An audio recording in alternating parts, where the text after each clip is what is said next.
ସାଙ୍ଗମାନେ ପୁଣି ଆରମ୍ଭ ହେବାକୁ ଯାଉଛି ଯାହାକି ଦୁର୍ଗା ଦେବୀ ପାଖରେ ମକର ମେଳା 2026। ସାଙ୍ଗମାନେ ମକର ପାଇଁ ଆପଣ ଗୋଟେ ମହୋତ୍ସବ ଖୋଜିଥିଲେ କି? ହଁ ସାଙ୍ଗମାନେ ଆଜି ଆମେ ଆସିକି ପହଞ୍ଚି ଯାଇଛୁ ଯାହାକି ରେମୁଣା ଦୁର୍ଗା ଦେବୀ ପାଖରେ। ସାଙ୍ଗମାନେ ଦେଖିପାରୁଥିବେ ପୁଣି ଆରମ୍ଭ ହେବାକୁ ଯାଉଛି ମକର ମେଳା ମହୋତ୍ସବ 2026।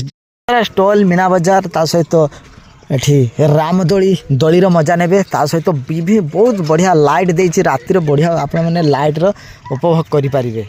14 ତାରିଖ ପାଖରେ ଆରମ୍ଭ ହେଉଛି ଯାହାକି ଦୁର୍ଗା ଦେବୀ ମକର ମହୋତ୍ସବ 2026। 14 ତାରିଖ ଦିନ ଏଠି ଆଦିବାସୀ ନୃତ୍ୟଙ୍କ ହେବ ଯାହାକି ଶୋଭାଯାତ୍ରା ହେବ।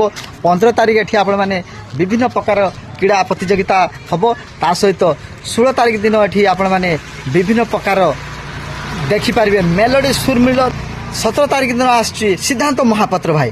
ତାପରେ 18 ତାରିଖ ଦିନ ଆସୁଛନ୍ତି ଓଡ଼ିଆ କିଙ୍ଗ ପପୁ ପମ୍ପମ ଭାଇ ମଧ୍ୟ ଆସୁଛି। ତାରିଖ ଆସୁଛନ୍ତି ଯାହାକି ସାଇକୁପା ଡ୍ୟାନ୍ସ ଗ୍ରୁପ୍ କଟକରୁ। 20 ତାରିଖ ଦିନ ଆସୁଛି ରୟାଲ ମେଲୋଡି ଭଗରାଇରୁ ଆସୁଛନ୍ତି।